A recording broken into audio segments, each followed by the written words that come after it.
Thank you for joining our session. I know you had a choice and you chose this session, so that's always good. I dumped my coffee somewhere and not on the speakers.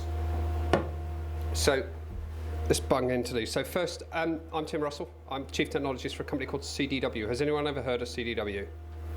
Do you know what we do? I'll tell you. We're the world's largest VAR with a global 24 billion revenue. But in the UK, we're a lot smaller than that. We're about 10% of the global. But we're responsible for the rest of the world, which means both Jaro and I, as Chief Technologists, we have a really good job. We get to plant visions and dreams and talk about the future while grounding it in the basis of the capability of what we do on a day-to-day basis, and what our customers have to do. And as I was saying in the pretext here is, you know, I've been in IT 35 plus years, and we're still trying to solve the same problems.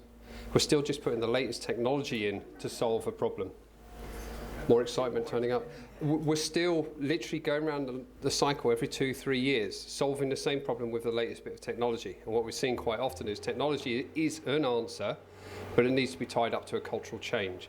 Jaro, do you want to stand in front of the mic and introduce? Well, I've got this one as well. So, you know, technology, let's use it. So Jaro Tomik, Chief Technologist for what we call digital enablement, which is ultimately for us the two areas of enterprise service management. So if you heard of companies like ServiceNow, that sort of falls into that remit, and intelligent automation. So think like Big Panda, Workato, Automation Anywhere, Any and all of that. And if anyone's an F1 fan, that is our logo on the front of the Red Bull cars, by the way. No, I can't get you tickets. I can't even get myself tickets. I'm really disappointed with this fact. I wish I could. Not for the lack of trying. No, seriously, I do try daily. So look, let's jump onto these couple of slides. We've got an agenda. I'm going to look a little bit at how, I've probably said it a lot with these pre-conversations about the way it was. I'm going to talk about, you know, the way it is, and hopefully this is going to sort of resonate with a lot of you. And then I want to talk about, you know, the way it's going to be, or this is the way we want to go. And forgive the pun if anyone knows where that comes from.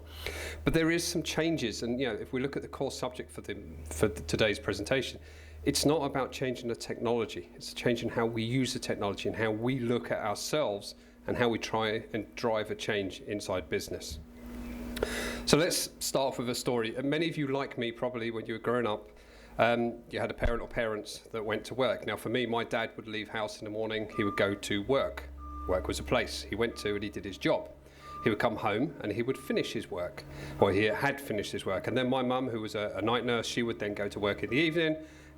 And work was a thing you did. It was a very physical place. Collaboration was, we were all in a meeting room. Culture, that was a yogurt in the fridge, because as sure as hell wasn't one in a business. It was a place you went to. It was a great building. It was a static thing.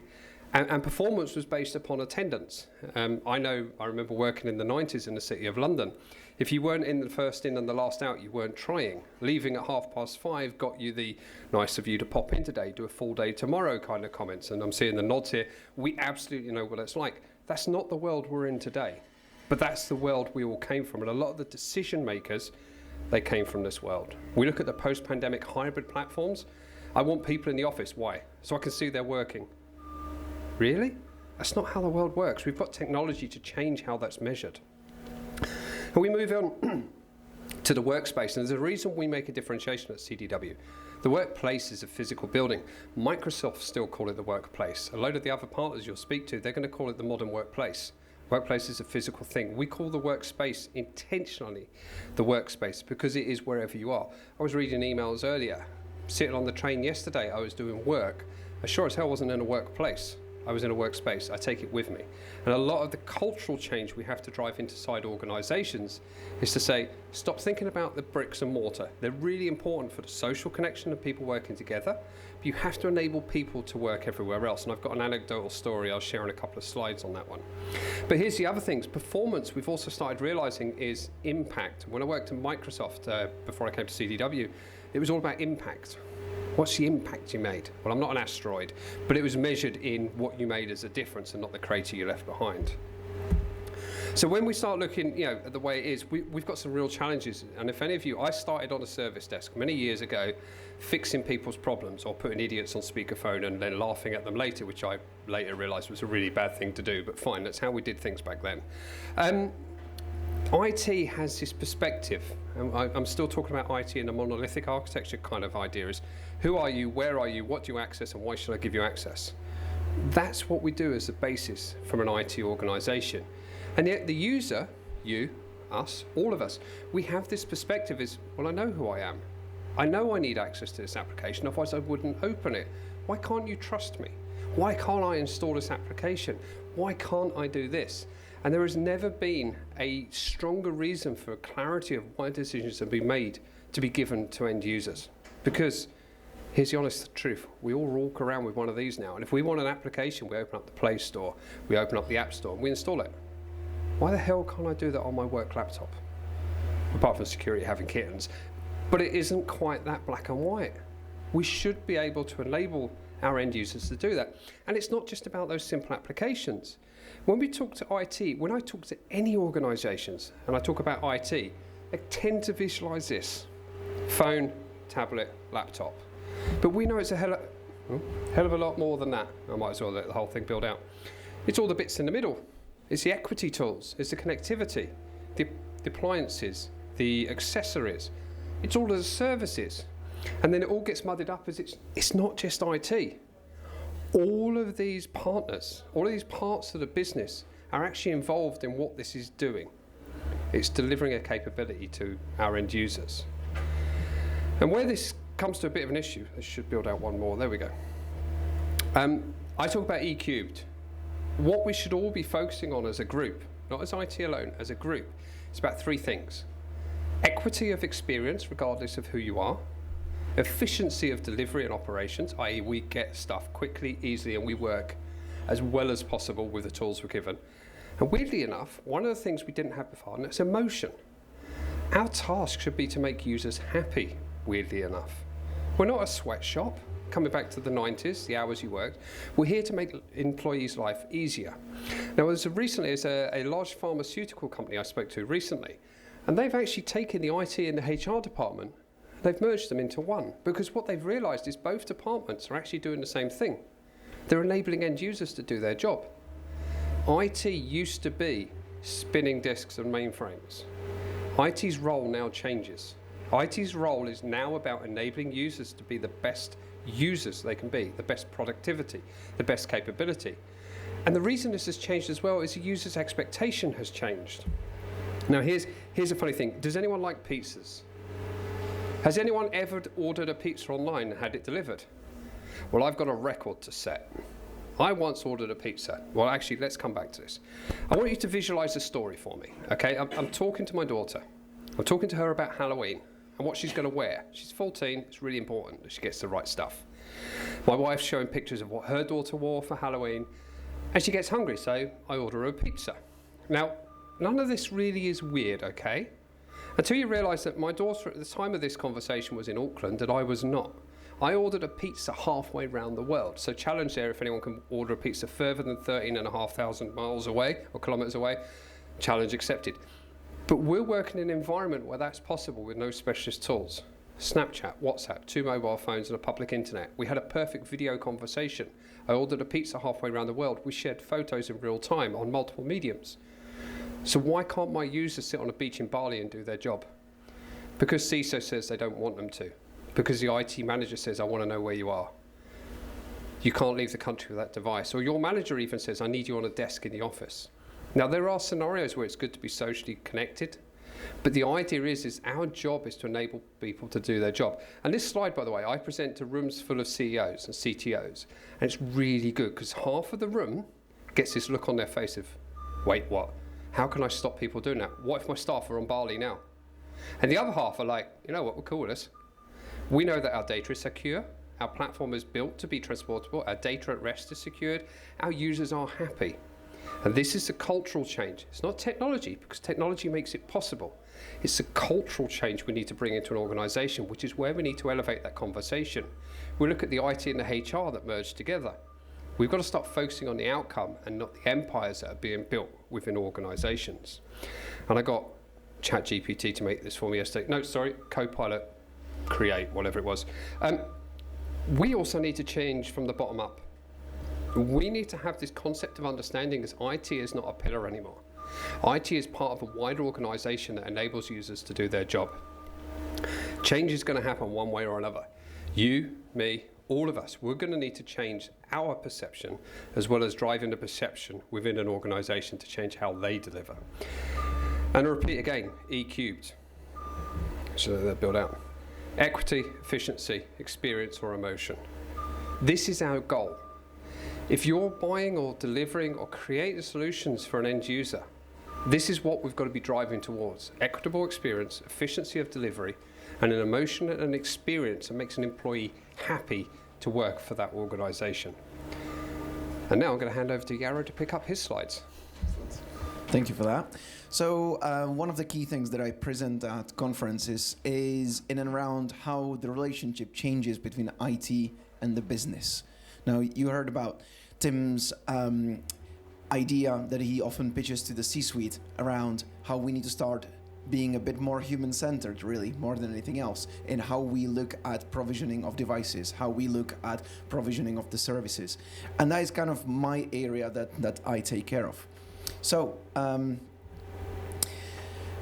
one of the key things that people want to hear about and how we get into conversations is because they want to know, Jaro, my CIO is telling me that I need to use this automation and AI thing.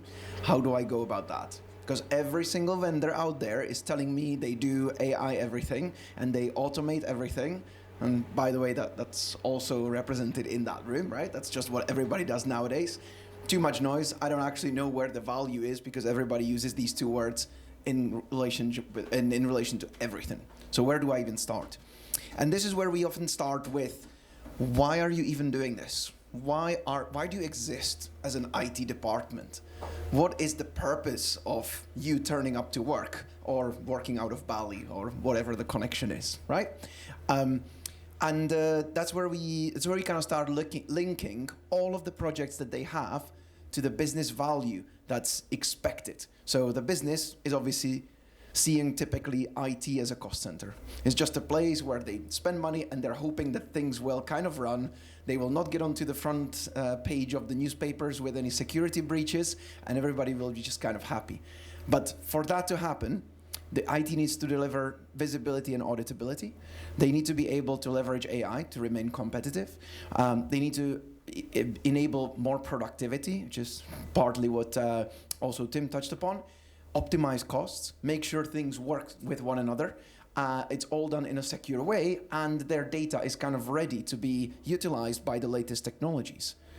The problem we have is most of the projects, and definitely at least in my area, IT leaders are not typically very good at linking their projects and what they're delivering to those 6 things up top. They usually talk about, I've reduced MTTR by 20%, or we have managed to get all of our SLAs green, and we have picked up the phones in 15 seconds. Well, to be fair, the business cannot care less, because those things don't matter to them. What matters to them is that stuff up top. So what we're doing a lot is teaching these technology leaders how to better link their projects to that business value. But how do we get into the conversation? We get into the conversations because they have heard the vendors, Gartner, whoever else, talking about exciting things like agentic AI, talking about things like zero ticket, talking about things like predictive self-heal and auto-remediation. They heard that they suddenly need to prepare for quantum computing revolution, and how do we support that, right? That's all super exciting, and I love talking about that stuff. And we do that for typically about 10, 15 minutes before we get into slightly more realistic things that we actually can work on to prepare them for that future. Because still, despite us having around 8,000 customers or so in the UK, vast majority of those are, dare I say, nowhere near the first slide that I put there earlier, right? What we really end up doing is helping them extract value out of the platforms they already have. We help them integrate those platforms together, automate workflows, ensure that they can start trusting their CMDB, right? That they can start optimizing their joiners, movers, levers workflows, and help them ultimately establish those brilliant basics. So it really is kind of a kind of an interesting development of the conversation that leads towards enabling those leaders to deliver more optimized services in their organization. And we're not just talking about IT. As Tim mentioned earlier, we're talking about HR, we're talking about facilities, we're talking about finance, and helping them link anything and everything they do in terms of technology to the value that the business is looking to deliver to their biggest investment that they have. They spend up to 70% on people and enabling people to do their job, enabling people to be productive. So if this is such a big investment for the company, why do we still tolerate IT reporting back on MTTR? What they should be reporting back on is things like, how have we helped attract and retain talent? How have we helped the company gain market share? How have we helped reduce risk? How did we remove value leakage? So how have we removed any of those unnecessary processes? And that's where we're getting to this slide, which is the business and the technology and the technologists are changing quite rapidly the way business is looking at IT. Currently, most of the technology departments are still seen as a cost center, as I mentioned earlier. They're still seen as a place where we're spending money, we're expecting certain level of service, and actually it's fairly easy to outsource that, right? On the surface of it anyway. And what we're really seeing is that shift where the IT is realizing, well, we're no longer just this cost center that fixes laptops. In fact, what we can do and should be able to do is to drive meaningful change in the organization. And for that, we need to understand the business language, we need to speak it, and we need to be able to link what we're doing to it. And there is 4 key ways that I've identified in which the business changes its perception, and the IT as well. One of the areas is AIOps. Is there anybody who hasn't heard of AIOps before? Okay, so AIOps is ultimately the application of AI onto operations. It's kind of, it says it on the box, right? The idea being that in operations, we have got so much data. We've got all these events, we've got all these monitoring alerts, we've got security alerts, and we've got all of these different data points that are being thrown at people on first, second, third line, and they are supposed to make sense out of that noise. And it's just too much. So what they end up doing is ignoring majority of it and dealing with whatever the end user is saying, it's not working. Well, let me throw something slightly revolutionary out there. If the end user has to raise a ticket, as IT team, we have already failed them. I'll let that sink in a little bit. Ultimately, if the end users are raising tickets, if we are wasting time, if they are so desperate for help that they cannot solve it themselves, they cannot solve it with Copilot or GPT technologies or whatever else, they have to reach out to IT, that means we have not spotted fast enough that something's not working, and we have not fixed it for them before it impacted their productivity. Yeah? So that's the sort of zero ticket mindset. It used to be in the past that zero ticket meant we're trying to have as few tickets on service desk as possible. That's no longer the case. Zero ticket now means that we're trying to ensure, from the human-centered design perspective, that the end users don't have to raise a ticket. In fact, what that's caused is now that we have so many monitoring tools, now that we have so much technology, it's bringing in more data into the environment, and this is where AI comes in. This is where AIOps comes in. It actually, the models are trained on making sense out of the data so humans don't have to. List through thousands and thousands of alerts, listing through hundreds of dependencies, understanding the complexity of the environments. The models are well trained for that and are able to show the agents what they should really be focusing on, where they need to be looking in terms of, with nowadays it's about 90% accuracy, it tells the agent, this is likely the root cause. This is likely where you need to be looking, what's happened in the past, and how to fix it.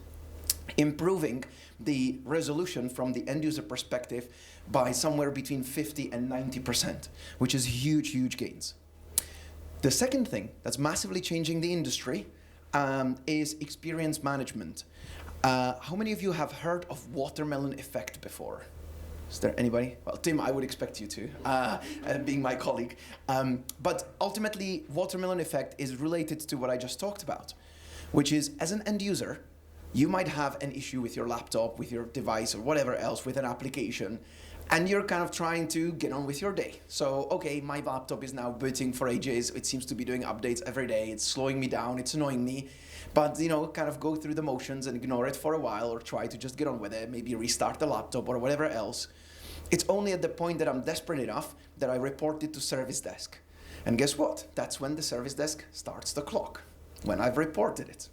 Then we go through the motions of explaining what's happened, interacting with the agent or whatever else, at which point they go away, try to do their job, try to fix it. They believe they have fixed it, and in less mature organizations, at that point when they believe they have fixed it, they'll close the ticket, which then means the end user receives, oh, it's now all up and running, working fine, go back to your job. Well, you as an end user try to use that program, technology, whatever else, finding out it's actually still not working. And guess what? Now, if you want to report that back, you're going into the back of the queue and the whole thing is starting again. And this is what we're calling the watermelon effect. Whilst the IT department, whether it's an outsource or an insource, have hit their SLA because they have resolved that incident within, let's say, 6 hours or whatever else, and they can tick a box and they can get paid and they don't get penalized, the end user is raging. So the green on the outside of the watermelon, is the SLAs that have been self-reported and ticked. The red on the inside is the end user saying, well, actually, I don't think the service I have received is particularly good. And we're seeing this all across the industry. So what's happening now is something called XLAs, so introduction of experience level agreements that look at it from much more end user centric way or perspective. So ultimately what we're doing now is asking the end users, dear end user, how happy are you with our service? That's still the same. NPS, right? We all know the concept, I'm sure. The second part is, how much productivity time do you feel like you have lost? And that's a huge mindset shift, because we're not asking for an exact time. We're asking for the sentiment of how much time this might have been going on for months. So they might feel like they have lost, 100 hours or maybe 10 minutes. But what that data then shows, when it's automatically processed, it then shows us really clearly that, and this is the average out of millions of tickets, is that 20% of incidents that affect end users cause 80% of productivity time loss. So that usual 80-20 split. It's very interesting. So if the organizations had the data, or the organizations that have the data, that have the visibility, are able to target the areas that affect the end users the most and remove that red bit because they're working on the right things. Right now, most IT departments believe they know the best, they know exactly what's going on, and they're fixing what the end users, they're not even speaking to the end users properly. And if they do, they ask them to fill out a survey. Well, guess what? Only on average 7% of end users fill it out. The extremely unhappy ones, some of the really, really happy ones, or the ones that have been incentivized to respond. The middle part that we should actually care about, the 93% of people, including myself, I see no value in providing IT with any information because I really don't believe they're going to do anything with it, right? This is where the relationship needs to change. We need to start informing the users, okay, in the last month, other people have told us this is what we've done about it, and this is the impact, the positive impact it has on our teams. And this is what's changing. So we're turning that watermelon into a kiwi. So if there's nothing else you remember today, you'll remember some fruit references, I'm sure. Agentic AI, I don't think I need to mention this too much, but ultimately, we're now getting agents all across our platforms. One for Salesforce, one for Teams, right, Copilot or something like that. We're getting another one for ServiceNow, Now Assist, and then we're getting another one in SAP, and we now have so many agents to interact with. Before, it used to be we had to talk to specific departments and knowing who to reach out to. Then they said, oh, we don't want you to talk to our agents, instead go to a portal. So we had 1,000 portals. And then they said, okay, well, those portals don't really work because when I go on there and I try to report something to IT, they ask me, is it an incident or a request? And I have no clue what those things mean. So I'm just clicking random things, right? So we're like, okay, so portals failed as well. Well, let's give you a chatbot because we'll program it in a way that will work for you. Now you're asking that chatbot, and that chatbot is terribly dumb, right? So you're like, okay, well, that hasn't worked either. So what's next? Okay, let's apply natural language understanding. Great, let's put that in. We don't have enough data to actually make this work, right? So we've been through this process for quite a while now, for, as Tim said, 4 decades. The technology has changed, the interactions have changed, we have spent a lot of money trying to change it, but the end user is still in the same situation where they are looking for information and it's really tough to get it back. Hopefully, maybe, now is the time when that will truly change, right? With the promise of the natural language understanding in combination with the right connectivity across the enterprise, and that one agent being able to query other agents in the background responsible for the different data sets, for the different tools, so that whether I ask that single agent to book my holidays, or what are the terms and conditions for parental leave, or how do I raise an incident if I have a problem, or how do I raise a ticket if I have a problem with my laptop, whatever it is I ask it, it's able to help. That is a huge promise, because that will entirely change the way the business interacts with IT. And the last one I'll leave you with is around business data querying. So like I kind of mentioned at the beginning, IT and especially if you look at outsourcers, are still marking their own homework. We're doing certain work, we're getting paid certain amount of money for it, we've got some certain SLAs in our contract, and as long as the SLAs are met, and mind you, on average, an SLA remains the same for 20 years in the industry, which is ridiculous if you ask me. So as long as the SLA is met, we have to pay that provider, whether it's internal or external. Well, the watermelon effect, right? If the business are now starting to clue up, and they're starting to realize, well, we've got all this GPT technology that we use in our personal life for various things in our work lives, why can I not query the operational data, the operational performance myself in my own language without having to speak to somebody who does not speak my language and does not understand what I'm saying, and responds, even if they do, they respond in a language which I don't understand for sure, because they start using all these acronyms and I switch off and I'm running away scared, right? This is changing. They can now query all of the performance data, because it's connected up to the system, in their own language. They're coming into the meetings prepared, not expecting reports from IT that have been self-marked, self-curated, and positioned a certain way. The power is shifting. The business is now smart enough to be able, in a lot of organizations, to query that data themselves and ultimately understand really well what's going on and whether we have that watermelon effect, and they might experience it themselves or not, and where they need to push those service providers to do better, or how to enable to work to collaboration between IT and business to start driving proper business value. So let me leave you with it. Those are the 4 key ways that I'm seeing in my area where the new technologies, where AI is changing the way the business interacts with IT. One thing to leave you with, in case you are looking for an exciting experience which would enable you to experience a transformation from a total chaos to a very optimized state. Ultimately, a 3-year transformation in a single day. We'll be doing that. We've done one yesterday in Manchester, and we will be doing another one on the 7th of October. So after this presentation, if you want to reach out to us, I'll be more than happy to get you in a seat in London. We normally have a bunch of CTOs, CIOs, heads of transformation, to get into the room, about 30 of them, and we split them into various roles, like development, operations, and so forth, service center, and they get to basically play about with a fictional business and take it from chaos to an optimized state. So if you want it, it's one of the most fun things we do, and I would strongly recommend it to anybody who is remotely interested in driving change in organizations. One more thing that we would like to point your attention to is Tim and I, for all our sins, also record what we say and post that online, which is sometimes good, sometimes not so good.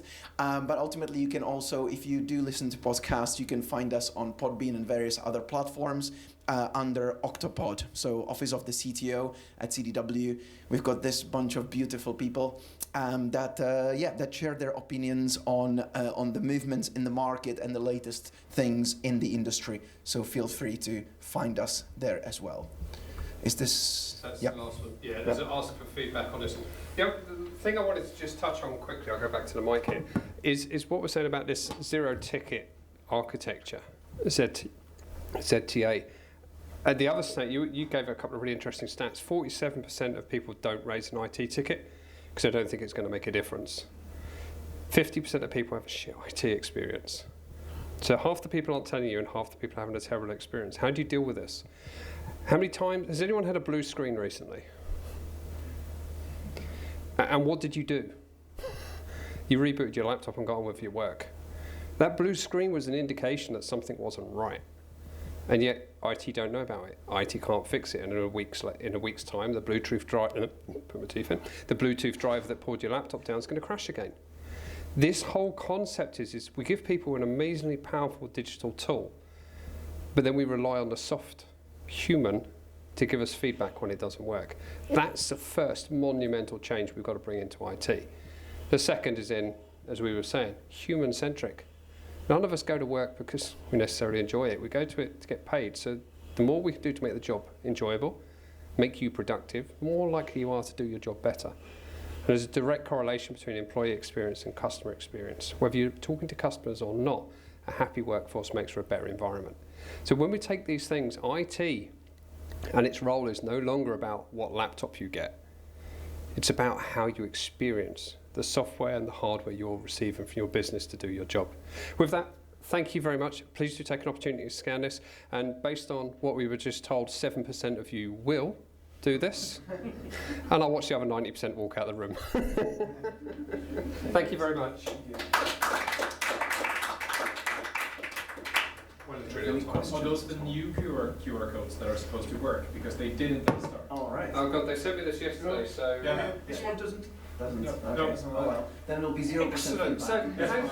So, here's your feedback. The QR code didn't work. They sent me these last night, literally last night, so they sent me the bad ones. I didn't even check them. This was my own fault. I failed miserably. But thank you for your time. So I'll tell you what, I'll give you that. How many people have told you it didn't work before they left the room? What, 7%? No, we love the stats. Was there anything, just out of interest before I let you escape the room, this concept of IT changing and becoming, whether it records or not, this concept of IT changing and becoming more of an enablement, and this concept of it mixing with HR, does that seem alien or does that seem logical to everyone? I think my biggest takeaway from this, because it was really good and it's something that I'm very passionate about, is that usually when it's HR involved, it's HR that drives that and forces IT departments into that. Mm-hmm. What you're suggesting, and what I think is the only appropriate way to do it, is that IT actually starts to care about their job. And I said that in my session earlier, that we have absolutely no purpose without the users out there. Yeah. And yet we don't care about them. We make fun of whenever they struggle. Well, I said in my first job we used to do that regularly. I'm very much ashamed we used to do that, but that was the way we did things. Yeah. But here's the thing, does anyone do AV? Audio-visual, video conference. Right, so you know my pain. Mm-hmm. Facilities turn up to a new building, and this has happened recently several times, and I've got 3 customers over the next couple of weeks I'm talking to. Real estates have gone and bought a new building. Yay, we're moving to a new building. And then they've decided the layout. They've decided that we're going to have a 3-sided glass room. Oh, that's going to be a meeting room. You mean an echo chamber? Yeah. And so the customer I worked with, tail end of last year, 6 weeks before we go live, they're putting the AV in. We're on and I joined in, I'm supportive, joined in this conversation, and the electrical team were on the line. Oh, you wanted light switches? Yeah. What? Because facilities, silo. IT, silo. Human experience, HR, whatever you want to call it, siloed. And my conversations are nearly always now with customers is, look, I love talking to you. I need to go up a level. I need to talk to the group that makes decisions, not the team that owns an empire. And this is for me, and this is where IT, we also have to change that. We have to drive these conversations up. Outcome-based, challenge addressing. Let's not buy another laptop. I'll leave you one last one. I spoke to a multinational 150,000 user organisation tail end of last year. The gentleman, IT director, came into the room and he said, yep, we buy 150,000 devices for our workforce. We go out, we decide what device everyone's going to get because we can get them cheaper. I'm like, excellent. Is that the same way you get your staff? No, of course it's not. And moment, pin drop, moment silence. 2 hours later, he left the room with a very different perspective. We're all humans. We're 8 billion people on the planet. We're all different. No two of us are the same. Why the hell do we treat people the same when it comes to technology? Did anyone ever have a company car? Yeah. Okay, when you turned up and you were told you could have a company car, did you expect a choice? Because I'm sure as hell know that if I turned up and I was told you're going to get a red Ford Mondeo, sorry if you've only got one, I was out of there. So why do we do it with technology? I'll leave those questions with you, but thank you for turning up and enjoy the rest of the day.